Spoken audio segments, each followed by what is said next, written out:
बिस्मिल्लाहिर्रहमानिर्रहीम। अस्सलाम वालेकुम नाज़रीन, आप देख रहे हैं 92.8 विद सादिया अफसार। एक तरफ कोरोना के केसेस बढ़ रहे हैं और दूसरी तरफ मुल्क में सियासी कशीदगी बढ़ रही है।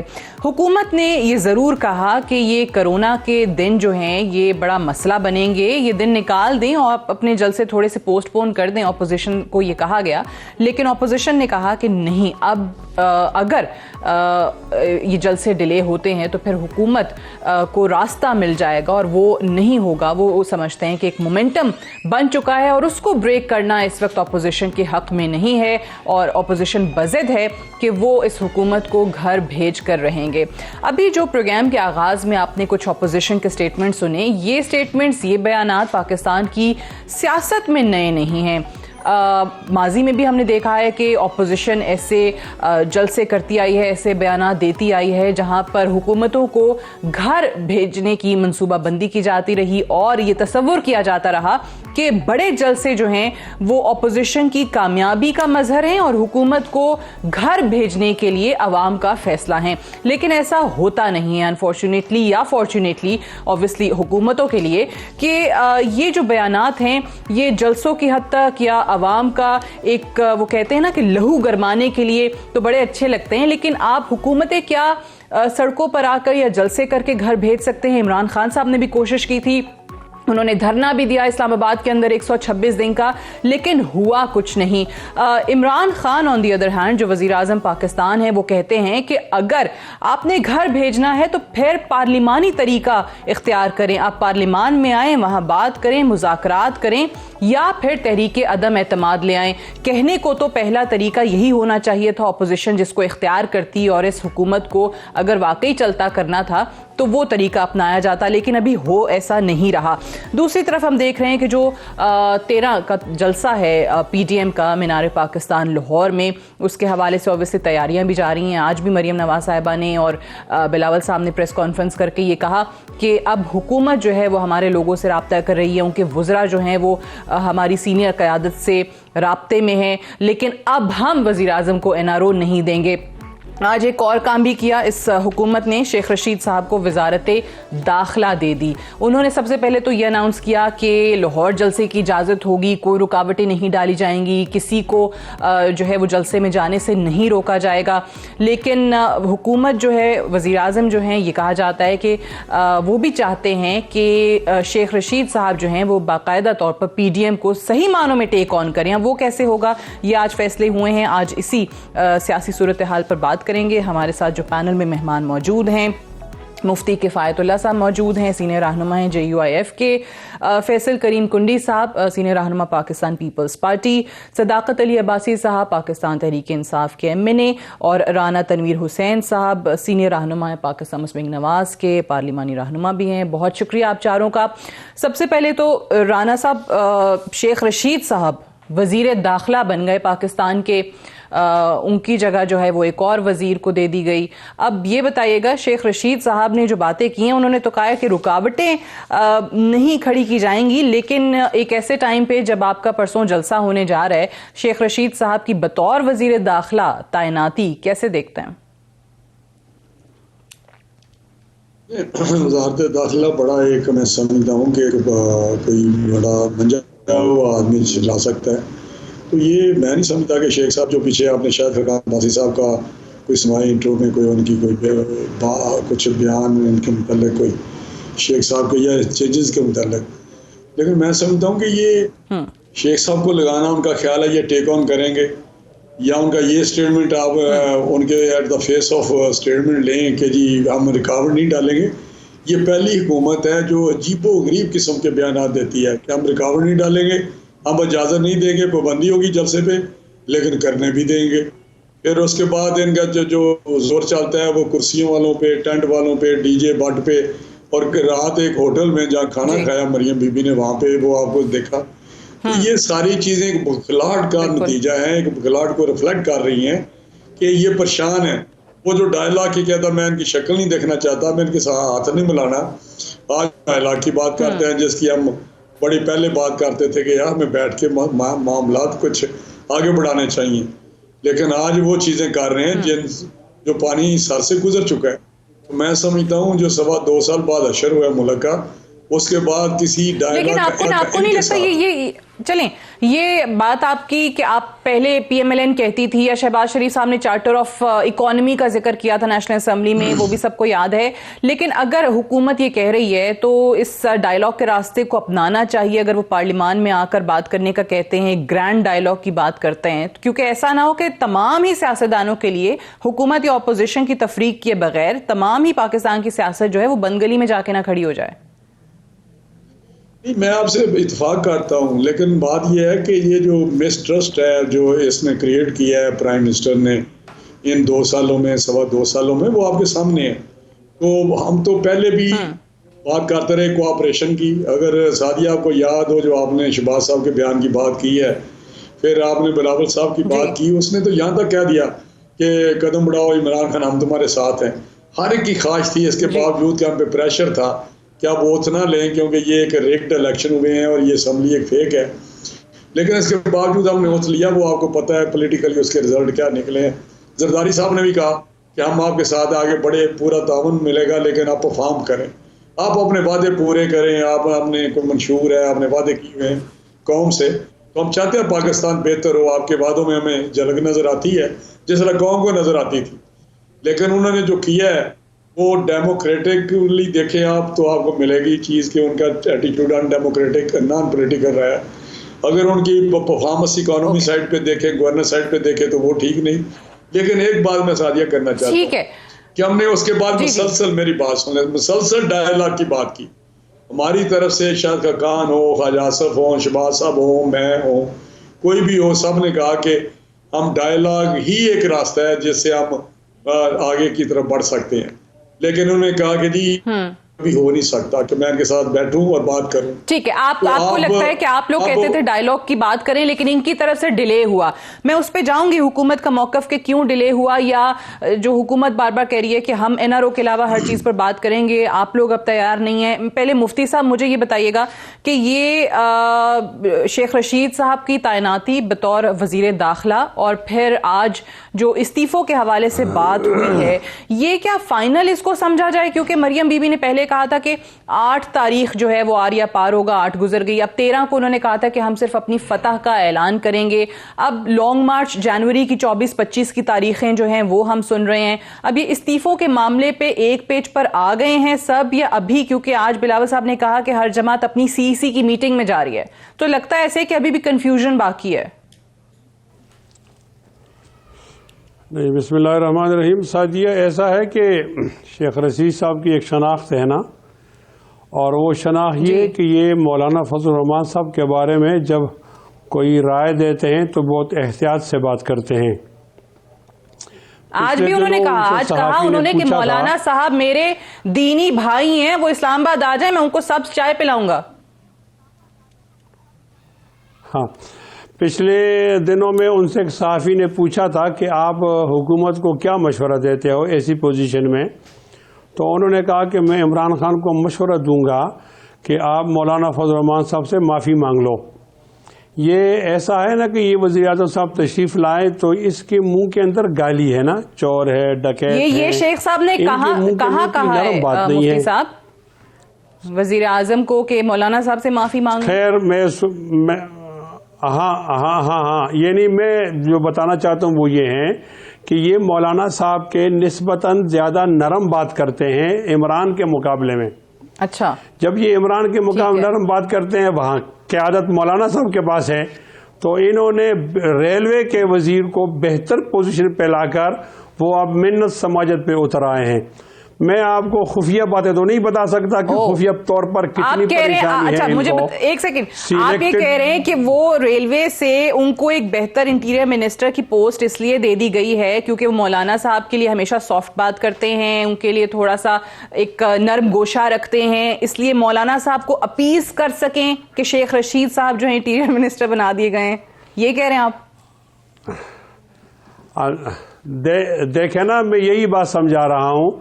अगर खुद इमरान खान अगर मौलाना साहब के पास जाएगा तो क्या मुंह लेकर जाएगा? उसने तो 22 साल तक ये कहा है डीजल डीजल डीजल। और डीजल का क्या माना है? गाली है। अगर डीजल में कोई बदउनवानी है तो इनकी पिछली हुकूमत भी थी, अब भी सूबे में हुकूमत है, मौलाना साहब के हाथ साफ हैं। चाहिए तो ये था कि उनको कोई केस बना दें, लेकिन ये एक गाली के तौर पर इस्तेमाल कर रहे हैं अपने तमाम उस जलसों में, जब वो वज़ीर आज़म नहीं थे। इस दफा इन्होंने वज़ीर आज़म की हैसियत में ये कहा है कि ये पहली असेंबली है जो डीजल के बगैर चल रही है। ठीक है, अच्छा चलें, ये पहले शेख रशीद साहब वाली बात का मैं जवाब अगर आप इजाजत देना अब्बासी साहब से ले लूं, क्योंकि ये अब्बासी साहब हैं हमारे साथ? अच्छा नहीं है जी अभी। मुफ्ती साहब ये इस्तीफों वाला को भी प्लीज बता दें, इसमें भी कंफ्यूजन जो 31 दिसंबर मैं अर्ज करता हूं ना, जमा करा दें उससे पहले। नहीं ना ना ना ना, ये कंफ्यूजन आपके जहन में है, आप नाराज ना हो। ये आप जो इंट्रो देते हैं, इंट्रो एक साइड न दिया करें। इंट्रो आपका अपना मौकफ होता है, थोड़ी सी जगह हमारे लिए रखा करें, सारी हुकूमत को खुश न करें। देखो आप लोग जानबदार होते हो तो कौम को अच्छा पैगाम मिलता है। मुझे बताएं कौन सी ऐसी बात है जो गलत की मैंने क्या कहा? क्या आपने इंट्रो में ये कतन नहीं कहा कि ये 2018 का इलेक्शन गलत हुआ है तो लोग इसको नहीं मानते। आपने तो ये नहीं कहा ना। आप ऐसी बात करते हैं जैसे कि ये जायज इलेक्शन है। भाई हमारे तो क्या नहीं कहा मैंने? आपने ये नहीं फरमाया। आपने, मैं ये बोल रहा हूं ना, आपने ये नहीं कहा कि इनका ये मौकफ है कि ये असेंबली गलत है, ये ठप्पे की बुनियाद पर आई है। एक जुमला तो हमारे लिए ही बोलो ना। आप एक साइड बोलती हो तो ठीक नहीं होता। आप सारे जलसों में बात करें, हर टॉक शो के अंदर ये बात कर रहे हैं। भाई वो उधर इमरान खान एक वजीर आजम बैठा हुआ है, आप लोग नहीं मानते, आप जलसों में बात करें, आपकी तहरीक चल रही है, आप सारे जलसों में जो बात करते हैं वो हम दिखाते हैं, उस पर प्रोग्राम्स हो रहे हैं, ये प्रोग्राम भी उसी पे हो रहा है। तो आप ये तो नहीं कह सकते कि हम जो है वो एक तरफ का मौकफ दिखा रहे हैं। नहीं आप मुझे ये बताएं कि आप या राना साहब, मुफ्ती किफायतुल्लाह, फैसल करीम कुंडी, 3 लोग तो अपोजिशन के हैं, एक सदाकत अली अब्बासी हुकूमत का बंदा है। तो उधर से वो बेचारा मिल जाता है और कोई मिलता नहीं उनके पास, वरना तो आप उनको बुला लें, हमें क्या एतराज है? 2 हम में रखें, 2 उनमें रखें, लेकिन जब आप इंट्रो दें तो ये मालूम हो कि ये कैसे बुला लें या उनके इत्तेहादियों को बिठा दें, तो फिर आप यही बात करेंगे, फिर कहेंगे देखें जी हुकूमत का पीटीआई से भी आ गया और इत्तेहादी की जमात के भी बिठा दिए, तब भी आपको एतराज है। तो मौलाना साहब ऐसे तो ना कोई बात आप जो है वो ठीक है, खुश नहीं रहते। मुझे अब्बासी साहब से जरा मुझे मौक़िफ़ लेने दें। मैं खुश हूं। आप देखो, आप मौक़िफ़ ले लें, लेकिन इंट्रो में हमारा हिस्सा करें। भाई आजकल आ कोई नहीं रहा, इसलिए आपको भेजवा सर आप मेरी जगह इंट्रो दे दीजिएगा अगले प्रोग्राम में। मुफ्ती साहब चले, अब्बासी साहब वो कहते हैं नहीं, मुफ्ती साहब आपको याद है ना, मुफ्ती साहब हमारे प्यारे भाई हैं। ये पिछले साल जनवरी में इन्होंने बड़े वादे किए थे कि इन्होंने हुकूमत को इस्तीफा दिलवा दिया, इस्तीफा इनकी जेब में है। आज ये भी हिम्मत कर लेते हैं, अपने आलिम है, लेकिन वो सारी बातें करने के बाद इनकी सारी बातें रद्दी में चली गई। लेकिन ये हिम्मत करते हैं, मैं तो हुकूमत का ऑफिशियल स्पोक्स पर्सन हूँ, आप बुलाते हैं, आपकी मेहरबानी है, तो आप सवाल करें, मैं जवाब दूं। मुफ्ती साहब तो ऐसे ही दिल लगाने के लिए बातें बिल्कुल ठीक है।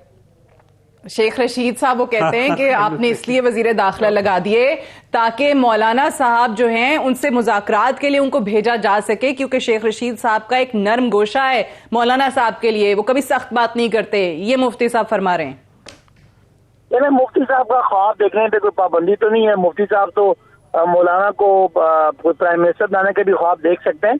बहरहाल रेलेवेंट बात यह है कि इस वक्त ऑपोजिशन जो है वो अपने मैं तो समझता हूँ सियासी तौर पे कि एक दफा फिर गली में बंद हो गई है, और वो अब सीधे दें तो भी कोई मसला नहीं है। एतजाज हसन साहब कहते हैं कि अगर 84 बंदे हो तो भी पार्लियामान चलता रहेगा, 84 से कम हो तो भी चलता रहेगा, बशर्ते कि कोई कोरम पॉइंट आउट ना करे।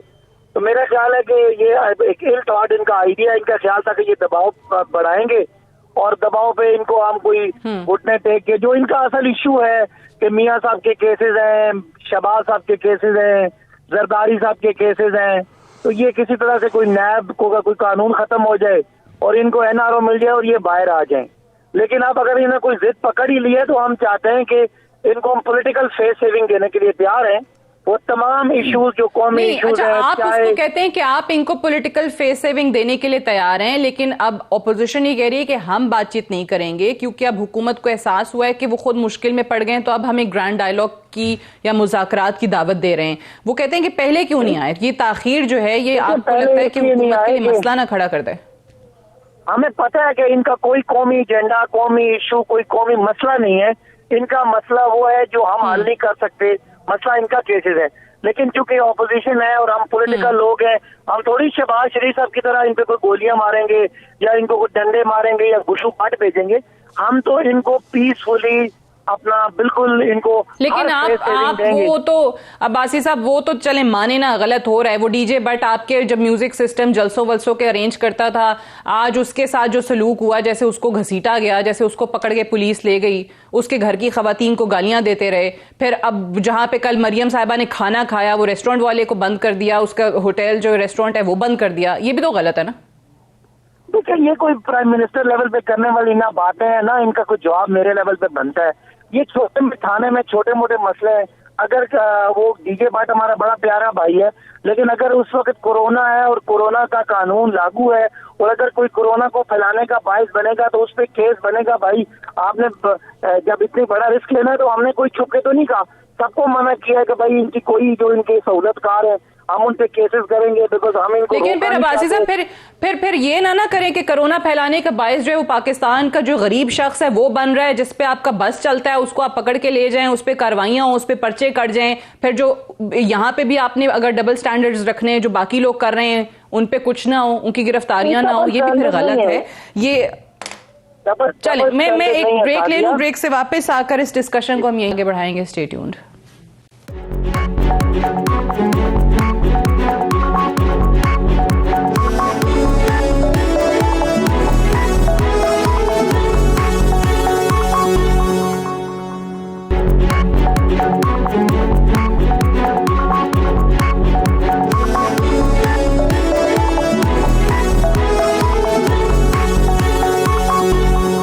वेलकम बैक प्रोग्राम में एक बार फिर से खुश आमदीद। राना साहब ये बताइएगा कि ऑब्वियसली आपकी पीडीएम की 11 जमातों ने जो भी डिसीजन लिया, एपीसी में फैसले हुए, 26 नुकात, उस पर सब ने इत्तफाक किया, लेकिन आप नहीं समझते कि ये जो इस वक्त ये कहा जाता है कि ये जलसा खेल रहे हैं, सड़कों पर आवाम को लाने के लिए सब कुछ कर रहे हैं, क्योंकि अगर अपोजिशन वाकई संजीदा होती इस हुकूमत को या वजीर आजम को घर भेजने के लिए, तो फिर आप वो आईनी तरीका इख्तियार करते, पार्लियामान में वोट ऑफ नो कॉन्फिडेंस लेकर आते, चलें पंजाब से आगाज करते तो पता चलता कि प्रैक्टिकली कुछ कर रहे हैं, आप वाकई चाहते हैं कि ये जाएं। वो चीज हमें नहीं नजर आ रही। नहीं, देखिए मैं आपको बताऊं, जिस तरह के ये इलेक्शन हुए फिर उस पर हम चले जाते हैं, एक हिस्ट्री है हमारे सामने, और जिस तरह ये हुकूमतें बनी वो भी आपके सामने है, जिस तरह वो अलाइज उनको दिए गए, और जिस तरह पंजाब में गवर्नमेंट बनी जो 30 कोई इंडिपेंडेंट MP बने थे, उनको जिस तरह लाया गया, जिस तरह इनके साथ बैठाया गया, वो किसी ढकी भी बात नहीं है। तो अभी मैं समझता हूँ कि ये भी हम जो काम कर रहे हैं ये कोई अनकॉन्स्टिट्यूशनल नहीं है, ना इलीगल है। एक ऐसी हम कर रहे हैं, एक पुरअमन एहतजाज कर रहे हैं, कोई ऐसी चीज़ें जो इनकी गवर्नेंस के मुतल्लिक हैं, इनकी इकॉनमी के मुतल्लिक हैं, लोगों को 2 वक्त की रोटी नहीं मिल रही, जो इन्होंने पार्लियामेंट को अंडरमाइन किया हुआ है, कॉन्स्टिट्यूशन को वायलेट कर रहे हैं, और जो हालात इन्होंने डेमोक्रेटिकली और पॉलिटिकली बनाए हुए हैं वो आपके सामने हैं। तो हम एक प्रोटेस्ट कर रहे हैं, कौम में बेचैनी पाई जाती है, और जहां भी सादिया नहीं, एहतजाज करना आपका हक है, बिल्कुल जलसे करना भी आपका हक है। वो कोरोना सिचुएशन और ये वो सारी चीजें, जलसे हुकूमत का, ऑपोजिशन का, चाहे जो भी जमात हो, ये भी हुकूमत से पहले ऑपोजिशन में थे तो ये भी इसी तरीके से जलसे एहतजाज करते थे। बट मेरा नुक्ता ये है कि जब ये जलसे इमरान खान ने किए थे या वजीर आजम उस वक्त नवाज शरीफ से इस्तीफा मांगा था, तो आप लोग पार्लियामान में इकट्ठे हुए थे, पीपल्स पार्टी ने भी आपको सपोर्ट किया, आपने कहा कि ये कोई तरीका नहीं है कि जत्थे आए और वजीर आजम का इस्तीफा मांगना शुरू कर दें। वो इमरान खान का 126 दिन का धरना भी हुकूमत को या वजीर आजम को उस टाइम पे फोर्स नहीं कर सका या घर नहीं भेज सका। तो फिर ये जलसों से अगर हुकूमतें जाती होती तो उस वक्त चली जाती ना, उस वक्त जो चीज गलत थी वो फिर आज भी गलत है। मैं तो ये कह रही हूं कि फिर पार्लियामान के अंदर क्यों नहीं ये लेकर आए, तहरीक अदम एतमाद से शुरू करते या कुछ और करते, पार्लियामानी तरीका, आईनी तरीका इख्तियार करते हैं। सादिया, आप इसको थोड़ा सा मिरर कंपैरिजन करने में इमरान खान की मूवमेंट को और इस मूवमेंट को थोड़ा सा कंफ्यूज कर जाते हैं, या उसमें कंपेयर सही तरीके से नहीं कर सकते। वो जत्था था, वो वहाँ बैठा और वहाँ पे रेड जोन में, वहाँ पार्लियामेंट के सामने वो जो डी चौक है उसमें बैठ गया और उन्होंने पीटीवी पे चढ़ाई की, उन्होंने प्राइम मिनिस्टर हाउस पे चढ़ाई की, उन्होंने पार्लियामेंट पे चढ़ाई की और पार्लियामेंट और सुप्रीम कोर्ट के बाहर गंदे कपड़े लटकाते रहे। उन्होंने कौन सा काम नहीं किया। फिर उन्होंने इस्लामाबाद पे चढ़ाई की और सिविल नाफरमानी का अनाउंस किया कि बिल जला दो, टैक्स ना दो, ये गवर्नमेंट को आप टैक्स, ये सिविल नाफरमानी थी। लेकिन ये तो उसका जो डिक्लेयर किया सीधी सीधी म्यूटनी थी। लेकिन इसमें उसमें फ़र्क है। और जब लॉकडाउन, इस्लामाबाद लॉकडाउन की बात हुई, जब वो शहद की बोतलें भी पकड़ी जाती थी, तो ये जो सिटिंग चीफ मिनिस्टर KPK के जो एक इलेक्टेड थे, उन्होंने एक इलेक्टेड गवर्नमेंट पे एक जत्था लेके चढ़ाई की। उनको अटक के पुल पे रोका गया। वो इस्लामाबाद कैप्चर करने आ रहे थे, टेक ओवर करने आ रहे थे पूरे जत्थे के साथ, एक फौज के साथ। तो ये तो पूरे अमन जलसे हो रहे हैं। उसमें कोई किसी को बताए, एक तीला भी कभी किसी का किसी ने दौरा किया है, किसी को प्रॉपर्टी को नुकसान पहुंचाया है। लेकिन बात वही है कि जल्सों से क्या हुकूमतें घर भेजी जाती हैं? नहीं, ये आपका क्वेश्चन बड़ा अजीब सा है। मैं समझता हूँ कि जहाँ भी पार्लियामेंट्री या पॉलिटिकल डेमोक्रेटिक गवर्नमेंट्स हैं, वो जहाँ भी कौम में बेचैनी पाई जाती है या वो आके अपनी बेचैनी का इजहार करते हैं कौम, तो वहाँ पे गवर्नमेंट ने स्टेप डाउन करके, वो ठीक है, आप परफॉर्मेंस पे एतराज करें, हुकूमत पे दबाव जरूर बढ़ता है, जलसों से दबाव जरूर बढ़ता है, लेकिन घर जाती है कि नहीं, ये मैं पूछ रही हूँ। ये मैं आपको बताता हूँ कि सादिया, ये आप जो क्वेश्चन कर रही हैं, बड़ा सही क्वेश्चन कर रही हैं। ये तो फिर वही आ जाती है कि क्या सेंसिटिविटी कितनी है हुक्मरान में। क्या वो लोगों को मरता हुआ देख सकता है भूख से? क्या वो ये चाहता है कि गवर्नेंस मेरी इस किस्म की हो कि लोगों को इंसाफ ना मिले, लोगों घर लुटे जाएं, रोजाना उनके घर में डकैतियां हों? यहाँ जो इस तरह हाल हुआ, मिसमैनेज है, गवर्नेंस की मिसमैनेजमेंट है। तो ये अगर सेंसिटिविटी हो, तो बंदा खुद स्टेप डाउन कर जाता है और अनाउंस करता है इलेक्शन। सारी दुनिया में है, इंडिया में 10 दफा मिड टर्म इलेक्शन हुए हैं। अर्ली इलेक्शन आप कह सकते हैं, मिड टर्म का नाम ले लें या अर्ली इलेक्शन करा लें। एक इलेक्शन 23 दिन बाद हुआ है, जनरल इलेक्शन के बाद 23 दिन बाद हुआ है। तो मैं समझता हूँ ये बात ना करें, ये तो फिर डिपेंड करता है। ठीक है, आप कह रहे हैं कि अगर उनको खुद एहसास हो, तो जो आज बिलावल साहब कह रहे थे कि भाई अगर सूरत हाल का अंदाजा करें तो ये खुद ही इस्तीफा इनको दे देना चाहिए। बट ठीक है, बट हुकूमत तो कहती है कि जी हर चीज ठीक जा रही है उनके हिसाब से। लेकिन मुफ्ती साहब मुझे ये बताएं कि अभी मौलाना साहब के पास, जी ठीक है, 31 दिसंबर की जो मौलाना मुफ्ती साहब, अगर अभी जो तारीख है कि जी अपने अपने पार्टी रहनुमाओं को इस्तीफे दे दें, उसके बाद वो इस्तीफे जो हैं वो मौलाना साहब को दे दिए जाएंगे। फिर अगर आप बता सकें, क्योंकि 24-25 की तारीख हम सुन रहे हैं कि जी लॉन्ग मार्च जो है वो इस्लामाबाद पहुंचेगा आप लोगों का, PDM का। फिर मौलाना साहब जो हैं वो स्पीकर को इस्तीफे जो हैं वो भिजवा देंगे तमाम अरकान के। What next? उसके बाद क्या होगा? क्योंकि इमरान खान साहब, वजीर आजम साहब कहते हैं कि जी देने इस्तीफे आप अभी दे दें, फिर उसके बाद हम ज़िमनी इलेक्शन करवा लेंगे खाली की भी सीटों पे। फिर क्या होगा? सादिया, जब कोई तहरीक चलती है ना, तो उस तहरीक के चलाने वाले वो मुझसे और आपसे ज़्यादा होशियार होते हैं ना। उनके पास पत्ते होते हैं, तो सारे पत्ते वो पहले दिन नहीं दिखाते, वो आराम आराम से दिखाते हैं। ये नफ्सियाती लड़ाई होती है। नफ्सियाती लड़ाई में सदाकत लोगों के ज़हनों को चक्कर देना होता है। तो वो बहुत सारे पत्ते हैं, वो आप पूछ रही हैं, तो ठीक नहीं है। अच्छा। मैं जो बात बताना चाहता हूँ वो ये है कि उनके पास कार्ड्स हैं और भी ये पत्ते सारे पीले हो चुके हैं। हाँ, और नहीं ठीक है, आपने फिर पानी क्यों छोड़ा? अगर पत्ते गीले थे सदाकत साहब, गीले नहीं पीले, आपने मुल्तान में गिरफ्तारी क्यों की? अच्छा, पीले। मैं कहता हूँ फिर आपने मुल्तान के अंदर गिरफ्तारी क्यों की? हमारे वज़ीर आज़म साबिक के बेटे को क्यों पकड़ा? वो आपने डैम क्यों बनाया वो मीनार पाकिस्तान पर? कोई बात तो है ना। आप तो चोरों से मुज़ाकरात नहीं करना चाहते थे, अब कहते चोरों से मुज़ाकरात भी करते। तो आप तो फरिश्ते तो नहीं लाए, वही पीपल पार्टी है, वही PMLN है। तो आप देखो ना, अब आपको सादिया एक बात बताऊं और जिस तरह बता रहा हूं उसको उसी तरह कबूल करो, जिन पे हमने प्रेशर डालना था उन पे डल गया है और ये बेचारे बेखबर हैं, इनके पास जवाब, इनके पास पूरी सूरत हाल का इल्म नहीं है। अच्छा, ये आप कह रहे हैं कि जिन पे प्रेशर डालना था उन पे प्रेशर डल गया, इनको पता ही कुछ नहीं है। तो फिर वहां पे मामलात आप लोगों के चल रहे हैं, कोई बातचीत हो रही है, वो इस मामले को जो है वो किस तरीके से ले रहे हैं ये भी बता दें। मैं इतना बता सकता हूं कि मौलाना साहब ने भी कहा और मियां साहब ने भी कहा कि हमारा झगड़ा इमरान खान से नहीं है। जब इमरान से नहीं है तो सदाकत अब्बासी से तो बिल्कुल ही नहीं है ना। जिनसे हमारा झगड़ा है वो हमको समझ रहे हैं, हम उनको काउंटर कर रहे हैं और हम ठीक जा रहे हैं बस। अच्छा, मुफ्ती साहब कह रहे हैं हम ठीक जा रहे हैं। अब्बासी साहब वो कह रहे हैं सारे पत्ते तो नहीं दिखाएंगे ना। अच्छा, मुफ्ती साहब जिन्होंने पहली तो बात है वो कहते हैं बड़े वो समझदार हैं, मौलाना साहब के पास बड़े और पत्ते हैं, अभी नहीं दिखाएंगे। मैंने कहा था ये पत्ते सारे पीले हो चुके।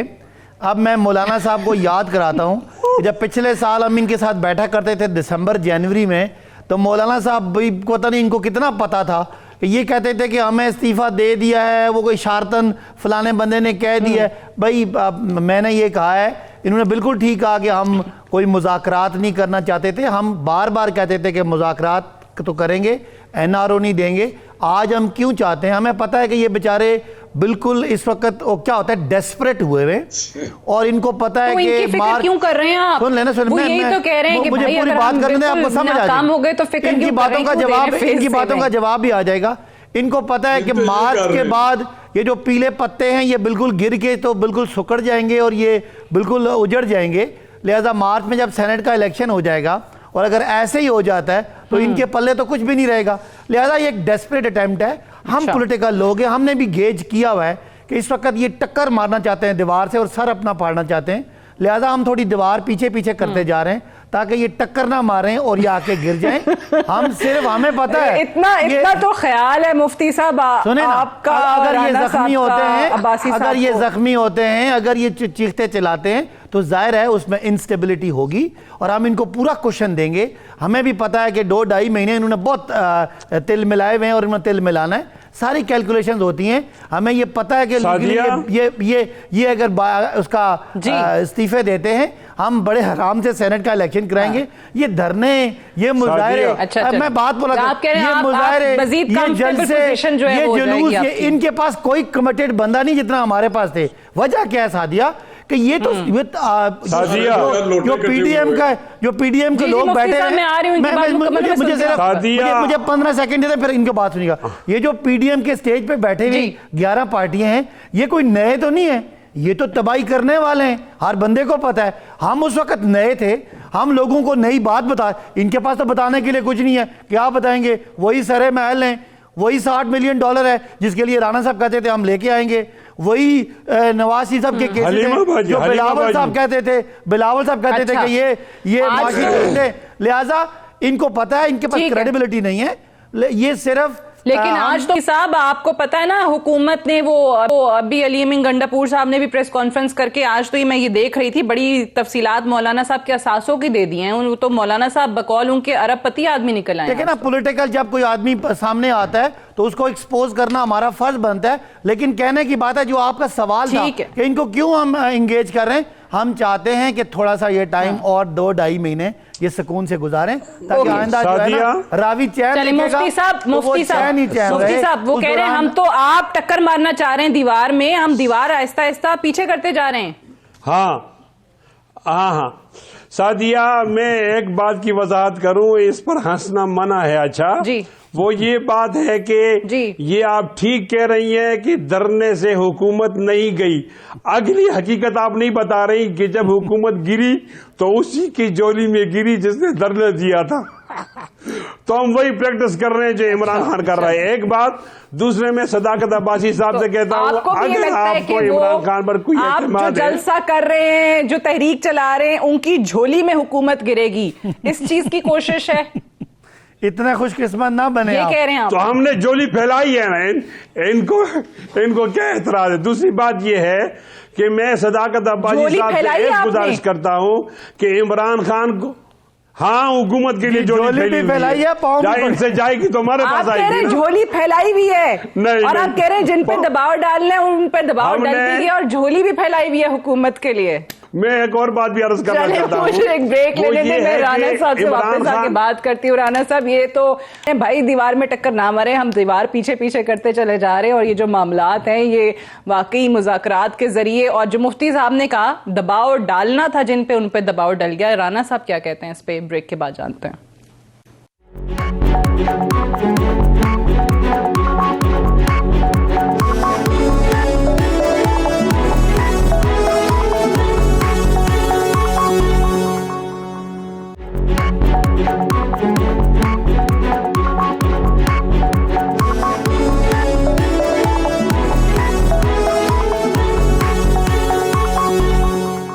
Welcome back. प्रोग्राम में एक बार फिर से खुश आमदीद। राना साहब, एक तरफ तो हम सुनते हैं पीडीएम के मुख्तलिफ रहनुमाओं के ये बयानात कि इस हुकूमत को लाने वालों से हमारी लड़ाई है, कभी सिलेक्टर्स का नाम लिया जाता है, कभी इस्टेब्लिशमेंट का। आपकी जमात जो है वो तो नाम लेकर बात करती है, मरियम बीबी या नवाज शरीफ साहब की अगर हम बात करें तो अभी मुफ्ती साहब जो कह रहे हैं वो तो कह रहे हैं कि जी हमने दबाव जिन पे डालना था दबाव भी डाल दिया, वो दबाव भी वो कहते हैं कि जी उन पर आ गया है और अब हमने झोली भी फैलाई हुई है हुकूमत के लिए। तो ये तो फिर आप उन्हीं लोगों से कह रहे हैं कि इधर खत्म करके हुकूमत हमें दे दी जाए। नहीं, मेरा नहीं ख्याल कि ये कोई मुफ्ती साहब का कोई ये मतलब था झोली। मैं आपको बात बताऊं, एक दफा भी इन 2.25 साल में मैं आपको तो बिल्कुल तमाम दयानतदारी से कहता हूं, ये खामखा नेगेटिव बात करते हैं। इनको भी पता है कि हमने कभी भी इनके साथ ऐसी कोई बात नहीं की जिसका असर हो कि हम इनके साथ कोई रायत लेना चाहते हैं। हमें तो आज तक ये समझ नहीं आई कि एनआरओ, ये किस एनआरओ की बात करते हैं, कौन दे सकता है। मुझे सादिया, मैं आजकल ये एकेडमिकली मैं आपको लीगल बात बताना चाहता हूँ, लेकिन मीडिया इसकी जान नहीं छोड़ रहा एनआरओ की, कि मुझे ये बताएं अगर केसेस अदालत में हैं और वो कई केसों में कन्विक्शन हुई है, कई ट्रायल जारी है, कोई रेफरेंस सबमिट हो रहे हैं, उसमें इंक्वायरी स्टेज पे तो चलो रोक सकते हैं, ये इनका है क्योंकि इनकी नैब पे दस्तरस है।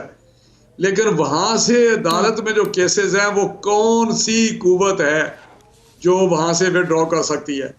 वो हुकूमत ऑर्डिनेंस के जरिए कर सकती है, कोई लॉ लाके कर सकती है? क्या ये इमरान खान या कोई और कुव्वत ये काम कर सकती है? सवाल ही नहीं पैदा होता। वहां पे हम यही जैसे माजी में हुआ, मुशर्रफ साहब ने दिया ना एनआरओ, हुआ ना वो रिकंसिलिएशन ऑर्डिनेंस आया, जारी किया। आपको याद है कि ऑर्डिनेंस जारी हुआ? क्या इमरान खान या कोई और कुव्वत इस पोजीशन में है कि वो इस वक्त कोई ऑर्डिनेंस जारी कर सके? मैं हैरान हूं कि आप किस तरह, हमें नहीं पता पॉलिटिकली इमरान खान किस तरह ऑर्डिनेंस जारी कर सकता है कि ये मैं केसेस वापस लेता हूं, अदालतों से सारे खत्म करता हूं। तो ये मैं नहीं समझता कि इसमें कोई हकीकत है। ये एनआरओ तो आजकल खुद मांग रहे हैं, ये मिन्नतें कर रहे हैं। जो जोली की बात, ये सदाकत अब्बासी साहब बड़े सियाने आदमी हैं। ये इनके, मैं कहता हूं कि आज जिस तरह बिलावल साहब ने और मरियम साहिबा ने भी कहा है कि हमारे साथ वो कॉन्टेक्ट कर रहे हैं, हमारी क़यादत के साथ इनके सीनियर रहनुमा जो है वो मिन्नतें कर रहे हैं कि खुदा के लिए प्लीज रिक्वेस्ट करते हैं कि हमारे साथ बैठे आप। तो कौन ये कर रहा है? किस तरह की बात को वो नाम भी बता दें। वो उन्होंने भी कहा कि 3 वुज़रा एहसन इकबाल ने कहा जो राब्ते कर रहे हैं। कौन कर रहा है? ये तो कहते हैं ऑफिशियल इनका स्टेटमेंट है कि अभी तक हमारी किसी से बात नहीं हुई। इनके सीनियर देखें वो नाम क्या, इनके सीनियर रहनुमा जो 5-6 कहता हूँ, ऐसा ने तो 3 कहे, मैं 5-6 की बात कर रहा हूँ। वो राब्ता करते हैं और मैसेजेस भी करते हैं, मैसेजेस हैं टेलीफोन पे और साथ का टेलीफोन पे बात भी कर लेते हैं। तो ये क्या, मैं समझता हूँ कि ये ना इस तरह करें। अब इनकी परेशानियां, इनकी बॉडी लैंग्वेज, इनके रंगत जो है वो आपके सामने है, जो चेहरों की रंगत है। तो मैं समझता हूँ कि इनफ इज इनफ, इज्जत से कोई नहीं छोड़ता। जमाली साहब का आपको पता है, या सारी दुनिया में वो हुक्मरान आखिरी बंदा होता है जिसको पता होता है मेरे नीचे से कारपेट खींच गया है।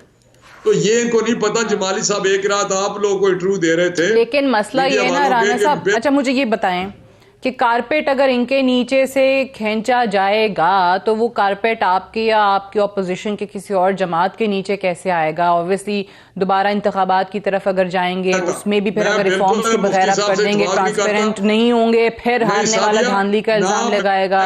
ना मेरी बात सुन लें ना, मैं मुफ्ती साहब से इत्तेफाक करता हूँ कि हमारी झोली में आएगा। हम तो चाहते हैं फेयर एंड फ्री इलेक्शन हो और जो पार्टी जीते, अगर पीटीआई जीती है तो पीटीआई गवर्नमेंट बनाए, अगर कोई पीपी जीती है, जेयूआई जीती है, पीएमएलएन जीती है, वो गवर्नमेंट बनाए। फिर आप कहेंगे अगर पीटीआई दोबारा जीत के आ जाती है तो फिर आप कहेंगे कि रिगिंग हुई है? नहीं, अगर आप फेयर एंड फ्री इलेक्शन चाहे, मैं आपको गारंटी करता हूँ, हलफ देता हूँ, हम नहीं करेंगे। मुझे मौका दे, मैं आपको पता जिस तरह के इलेक्शन हुए हैं, इस तरह तो ना करें सादिया। मैं ठीक है, बड़े फेयर लोग हैं। ओके, बासी साहब मैं इकट्ठा ही जवाब ले लूंगी ना आपसे मुफ्ती साहब के बाद। ये फ्री एंड फेयर इलेक्शन चाहते हैं राणा साहब, अगर लोग इनको मैंडेट देते हैं तो हम सबसे पहले इनको वेलकम करेंगे और मुबारकबाद देंगे। ये बात सही है, बड़ी आइडियल सिचुएशन है ना मुफ्ती साहब, लेकिन होता नहीं है ना, हारने वाला मानता थोड़ी है, वो कहता है रिगिंग हो गई। दोबारा पीटीआई अगर आ गई, जीत गई, फ्री एंड फेयर इलेक्शन हो गए मुफ्ती साहब, तो कैसा रिएक्शन होगा? लोग कहते हैं रिगिंग हुई है, आपको नहीं पता रिगिंग हुई है। देखे सादिया, एक बात की मैं वजाहत करूं, मैंने जो कहा ना, फिर इंट्रो हमारे खिलाफ आ गया ना, अब नाराज होती है। मैंने ये कहा था कि जिन्होंने धरना दिया था, जिसकी झोली में हुकूमत गिरी है, सुने मैंने कहा अब इनसे हुकूमत गिरेगी तो हमारी झोली में आप अपोजिशन है ना, हम तो आवाम के जरिए मांगेंगे, झोली फैला के इनकी तरक्की से नहीं मांगेंगे। एक बात अब सुने, मैं पूरे बहरान का यही तो पूछ रहे हैं, तो वो मैं कह रहा हूं ना, वो लोग मेहनत कर रहे हैं ना, क्यों आप सारी बातें खोलते हैं? देखो ना, जिन पे प्रेशर डालना था वो डल गया है। कौन मिलते कर रहा है? वो चाहते हैं, कौन आपको कह रहा है कि भाई इनकी झोली से हुकूमत लेके आपकी झोली में डाल देते हैं? नहीं, डाल नहीं देते, हमें आवाम देंगे, लेकिन वो लोगों को अपनी गलती का एहसास हो गया है, जिन्होंने 2018 के अंदर धांधली की है, गलती का एहसास हो गया है। मजीद एहसास दिलाने के मारे हैं, हमारे एक ही मुतालबा है, फेयर इलेक्शन हो, जो भी जीते। चले अब्बासी साहब, अभी फ्री एंड फेयर इलेक्शन होंगे तो वो कहते हैं हम जीत के आएंगे। देखिए मुफ्ती साहब की तो बातें ऐसी मजाक हैं, जो सीरियस बातें राणा साहब ने की। एक तो हम एनआरओ कैसे दे सकते हैं राणा साहब, जब हमारी मुलाकात देखा ना, आप देखा ना, ये सीरियस कह देना। अच्छा, अब मैंने आपकी बात सुनी है। नहीं, खबर आदमी, ये पता नहीं बेचारे को यार। राणा साहब, जब आपकी हमारी मुलाकात हुई पार्लियामेंट में, जब फैटफ था, तो जो आप 34 पॉइंट लेके आए थे, अगर वो 34 पॉइंट हम नैब के में तरमीम कर देते तो बल्ले बल्ले सारे ही बाहर हो जाते। आज हम नैब का कानून आपके साथ मिलकर ख़त्म कर दें तो सबकी जमानतें हो जाएगी। जब कानून नहीं होगा तो अब तो आपके दर्जनों केसेस हैं, जिसमें मियां शहबाज शरीफ साहब का इस वक्त जो मनी लॉन्ड्रिंग का केस है, जो उनके मुलाजमों के अकाउंट में 2-2 अरब रुपया आया हुआ है, वो सारे केस फारिग हो जाएंगे और बाकियों में भी जमानत हो जाएगी। दूसरी बात ये कि ये जो आपने कहा कि जी अवाम मौलाना मुफ्ती साहब के साथ हैं, अभी 1 करोड़ 70 लाख जो है वो हमें वोट पड़ा है, और वो 1 करोड़ 70 लाख वोट में आप 2 वोट जाली सुन लेना, ठप्पा अब जाली साबित कर देते। आपका जो 2013 का इलेक्शन था, उसमें 150 दरख्वास्तें थी एमएनएस की और एमपीएस की, 150 दरख्वास्तें थी एमएनएस की कि धांधली हुई है। इसमें तो दरख्वास्तें ही 90 आई हैं, वो भी सारी पीटीआई की आई हैं। आपको तो इलेक्शन पे देने एतराज़ ही कोई नहीं था। बाद में आपकी बातें जो है वो बढ़ती गई। हाँ, मिन्नतें हम करते हैं, हमें पता है, जैसे मैंने कहा कि एक ज़िद्दी बच्चा है, इनको इस वक्त कुछ मिल नहीं रहा, ये रो रहे हैं, और इस वक्त इनके सारे इस गुल गपाड़े से कोरोना फैल रहा है। हम इनको दरख्वास्त कर रहे हैं कि 3 महीने तक, लेकिन आप लोग बार-बार बात इनसे करने की कोशिश कर रहे हैं, वो नहीं बात करते, इस्तीफे आ जाते हैं, स्पीकर के पास चले जाते हैं। तो ऐसा ना हो ना, आप लोगों के इस्तीफे थे वो भी स्पीकर ने उस वक्त मंजूर नहीं किए थे, अयाज सादिक ने, तो आप लोग इनके इस्तीफे भी मंजूर ना करें। या वजीर आजम कहते हैं जिमनी इलेक्शन करवा देंगे, तो इतनी सीटों पे जिमनी इलेक्शन कौन सा आसान का? पहली बात यह कि राणा साहब पीपल्स पार्टी को इतना सादा समझते हैं कि पीपल्स पार्टी सूबाई हुकूमत में भी है, अभी सेनेट में उनके 8-9 सेनेटर भी आएंगे, वो इनकी वजह से वो अपना भी काम खराब करेंगे। वो इनको खिला रहे हैं, ये भी खेल रहे हैं, ठीक है, खेलते रहें, लेकिन हमें पता है कि नून लीग की सारी जो है वो इस्तीफे देने के तैयार नहीं है। ये तो इनको खुश करने के लिए चलें, ये भी समझते हैं सियासत मुझसे ज्यादा सीनियर। मुफ्ती साहब बात तो करने देना, सीनियर है, हमें भी पता है कि वो इनको कितना खिला रहे हैं। बहरहाल एंड ऑफ द डे हम जो फ्लेक्सिबिलिटी दिखा रहे हैं, हम जो लचक दिखा रहे हैं, जिसको ये मिन्नतें कर रहे हैं, वो वाकई अवाम पाकिस्तान के, मुझे ये लग रहा है कि अवाम पाकिस्तान की बेहतरी के लिए मौलाना साहब के साथ वही ना हो जाए जो माजी में हुआ था, जिस पर मौलाना साहब बड़ा नाराज भी हुए थे नून लीग से या पीपल्स पार्टी से। लेकिन आपको लगता है नून लीग तो इस दफा नहीं, लेकिन पीपल्स पार्टी शायद, नून लीग के पास है कोई ना, पीपल्स पार्टी के स्टेक्स है ना, पीपल्स पार्टी के पॉलिटिकल स्टेक्स हैं, ठीक है, और वो और हमारी राणा साहब जैसे लोग भी तो पार्लियामान में बैठे हुए हैं ना, सीनियर लोग हैं, पार्लियामानी रहनुमा हैं, हमारी जो उनकी क़यादत बाहर है। सादिया, जो हमारी लचक को ये मिन्नतें कह रहे हैं, वो हमारी लचक इस वक्त मईशत, इस वक्त बीमारी, इस वक्त वबा, इनकी जिद को मानने के लिए। बाकी हमें अब भी जितना मर्जी कर लें, एनआरओ फिर भी हमने नहीं देना। मियां साहब केसेस फेस करेंगे, जरदारी साहब केसेस फेस करेंगे, मरियम साहिबा केसेस फेस करेंगे। हाँ, आपको सियासी बैठ के हम आपको पूरा मौका देते हैं।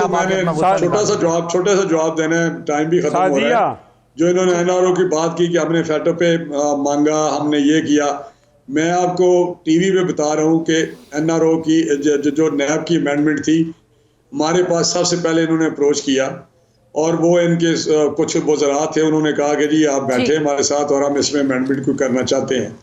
तो हमने कहा तो हमारी पहली रिजर्वेशन है, हम तो चाहते हैं कि ये एक ड्रैकोनियन लॉ है और इसको ठीक है राणा साहब, अनफॉर्चुनेटली टाइम बिल्कुल खत्म हो गया, I have to wind up है। राणा तनवीर हुसैन साहब, सदाकत अली अब्बासी साहब, मुफ्ती किफायतुल्लाह साहब, बहुत बहुत शुक्रिया प्रोग्राम में ज्वाइन करने के लिए। That's all for tonight, I will see you tomorrow इंशाल्लाह। इजाजत दीजिए, खुदा हाफिज।